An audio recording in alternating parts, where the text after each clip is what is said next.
Our story today is called A Municipal Report. It was written by O. Henry and first published in 1904. Here is Shep O'Neill with the story.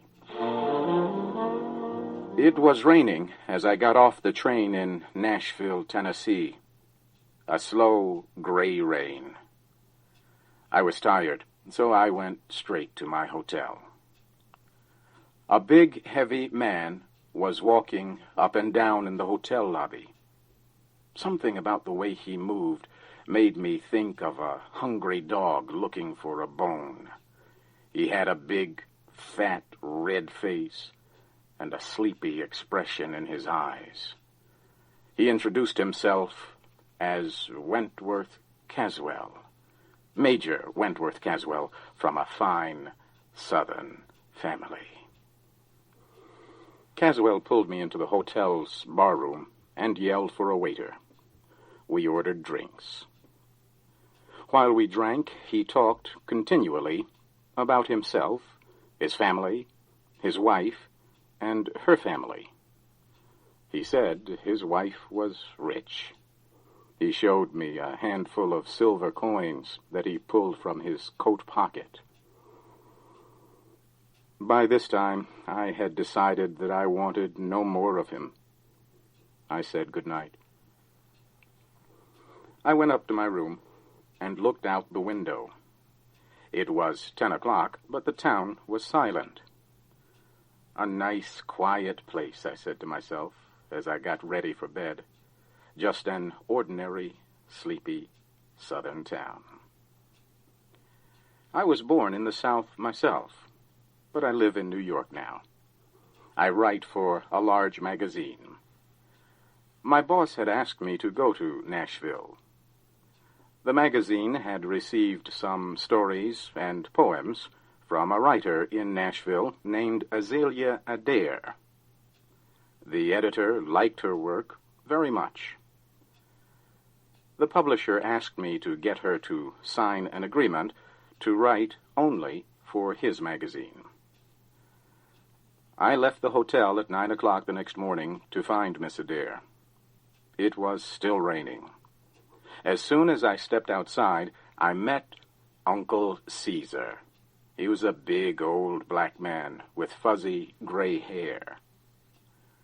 Uncle Caesar was wearing the strangest coat I had ever seen.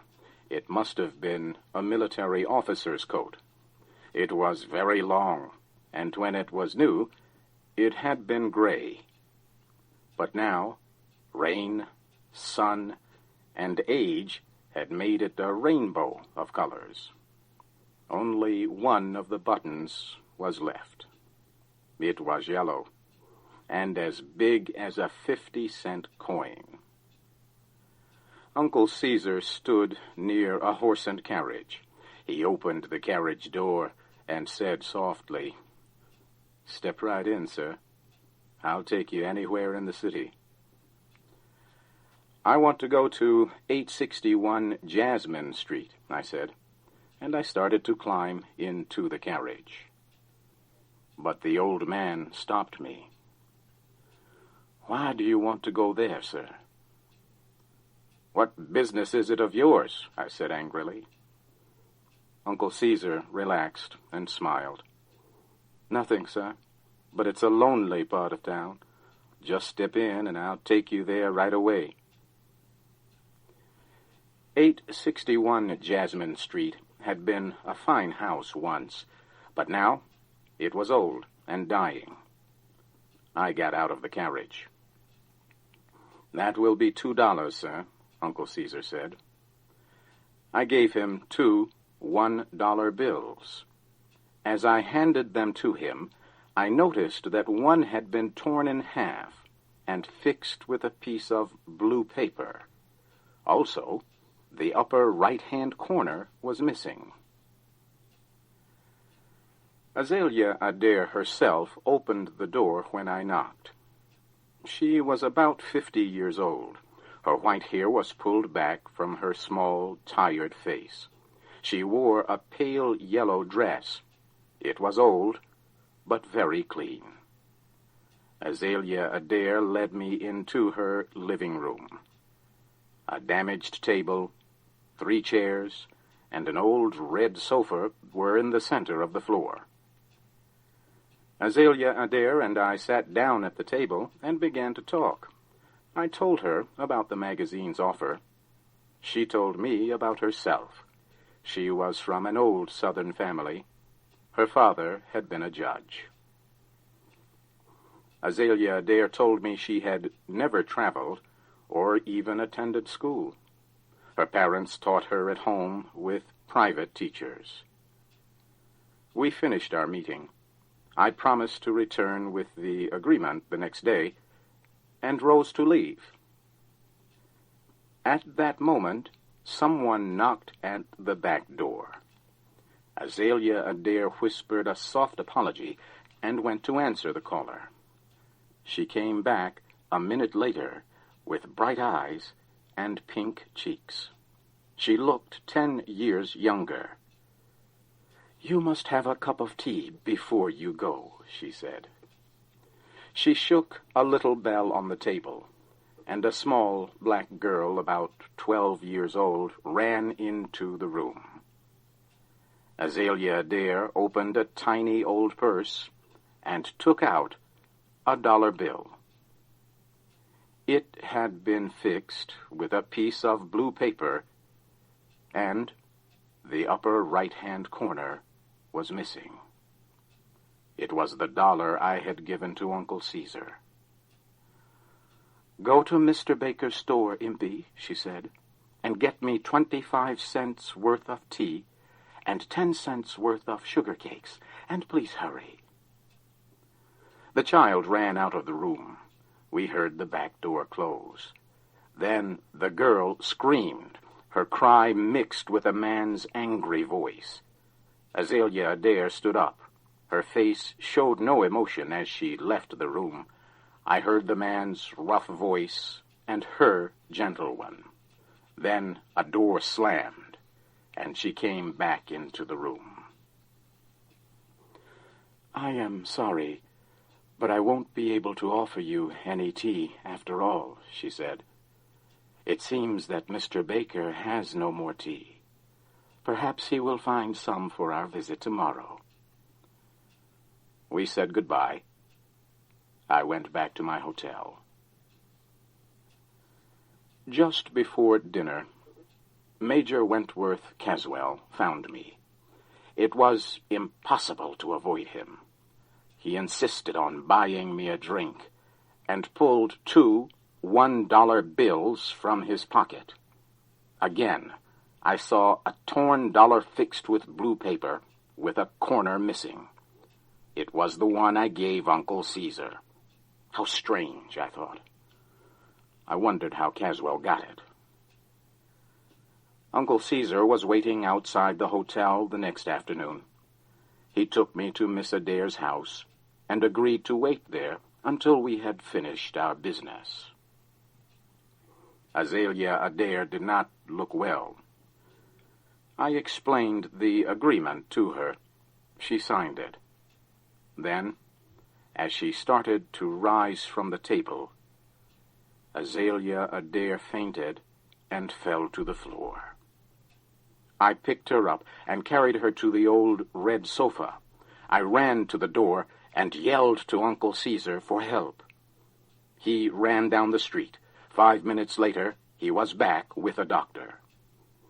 The doctor examined Miss Adair and turned to the old black driver. "Uncle Caesar," he said, "run to my house and ask my wife for some milk and some eggs. Hurry." Then the doctor turned to me. "She does not get enough to eat," he said. "She has many friends who want to help her, but she is proud. Mrs. Caswell will accept help only from that old black man. He was once her family's slave." "Mrs. Caswell?" I said in surprise. "I thought she was Azalea Adair."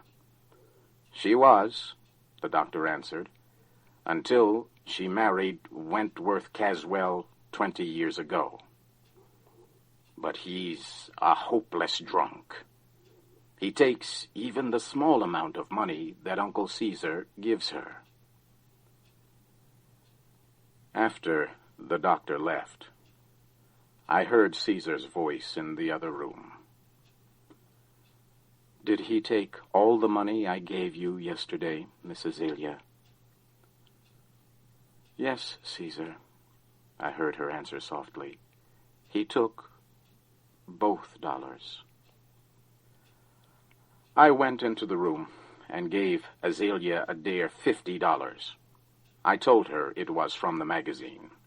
Then Uncle Caesar drove me back to the hotel. A few hours later, I went out for a walk before dinner. A crowd of people was talking excitedly in front of a store. I pushed my way into the store. Major Caswell was lying on the floor. He was dead. Someone had found his body on the street. He had been killed in a fight. In fact, his hands were still closed into tight fists. But as I stood near his body, Caswell's right hand opened. Something fell from it and rolled near my feet. I put my foot on it, then picked it up and put it in my pocket. People said they believed a thief had killed him.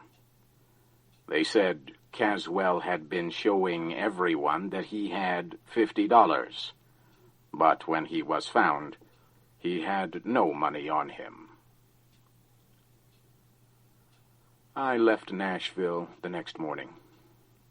As the train crossed a river, I took out of my pocket the object that had dropped from Caswell's dead hand. I threw it into the river below.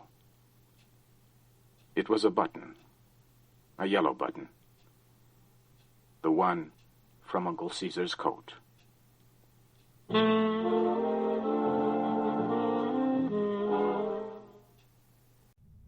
If you liked this story, then like it and subscribe to the channel. There is still a lot of interesting things ahead.